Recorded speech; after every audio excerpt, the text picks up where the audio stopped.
Accompagnateur Bonheur présente Anthony Rives, coach de vie.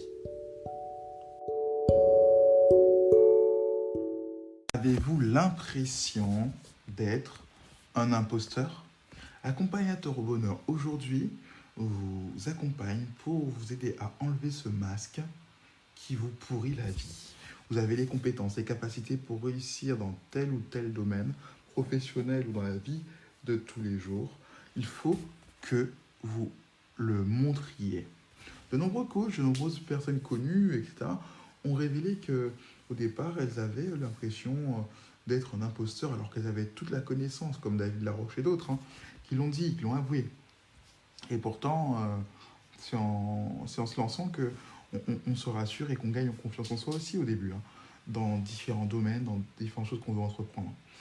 Si toi tu penses que tu es un imposteur, que tu as ce problème-là, alors que ce n'est pas le cas, sans doute tu te retrouves dans cette phrase « je suis un imposteur » parce que tu en fais les frais. C'est le syndrome de l'imposteur, surtout, c'est le fait d'avoir peur de faire des choses que l'on maîtrise, que ce soit de vendre, ou de se positionner comme un leader dans sa thématique, ou bien d'accepter une promotion qui nous convient parfaitement, ou un poste qui nous convient et qu'on doute de nos capacités après avoir eu la formation complète sur celui-ci. Parce qu'en fait, on attend. Qu'est-ce qu'on attend? On est trop exigeant. On attend d'être un expert en fait dans notre domaine, alors que non, avant d'être un expert, il faut bien commencer par être un débutant ou un novice. Et on craint aussi, l'autre problème, c'est qu'on craint le regard des autres, leur jugement. On pense qu'on n'est pas le meilleur, on manque d'expérience et de confiance en nous-mêmes. Du coup, tu penses que quelqu'un qui a plus de compétences que toi et qui est là depuis plus longtemps mérite la place ou mérite de réussir ce que tu projettes de faire. Et là, ça devient un problème parce que ça te ronge comme une termite et ça peut te faire tomber définitivement. Et c'est pas l'objectif.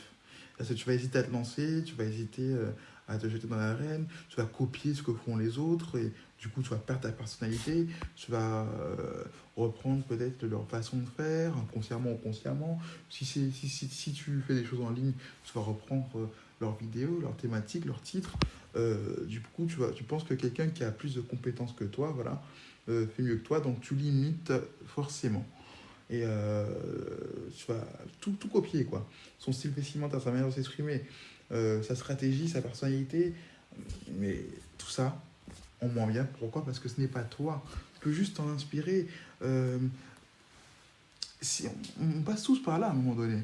On a tous des moments de doute et des moments où on se dit, mais tiens, je suis peut-être pas celui qu'on croit que je suis, mais tu es pas celui-là, tu es quelqu'un de mieux. Comme dit un proverbe, ne cherche pas à ressembler aux autres, reste toi-même, parce que les autres sont déjà pris en fait. Voilà.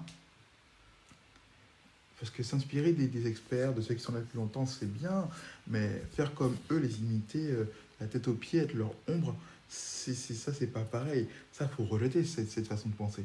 Le mieux, il faut savoir, bien évidemment, c'est de montrer ta personnalité pour te présenter sur ton vrai jour, parce qu'en fait, les gens vont, que ce soit dans la réalité, que ce soit dans la vie réelle, quand je parle de la vie réelle, la vie de tous les jours, ou les réseaux sociaux, parce que notamment, en ce moment, on est souvent sur les réseaux sociaux, sur Internet, à travers le digital,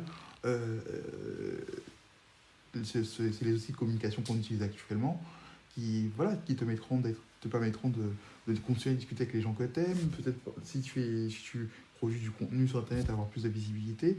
En fait, il y aura toujours des gens qui viendront vers toi, qui seront sensibles à ta personnalité, à ton message, à ta touche personnelle dans ton domaine, à ton discours, à tes offres, que ce soit commercial, que ce soit humain, quoi. Tu as toujours quelque chose à offrir de différent des autres en restant authentique. Il faut rester authentique, c'est tellement important parce que c'est ça qui marque les gens, c'est ça qui les attire, c'est ça qui les touche.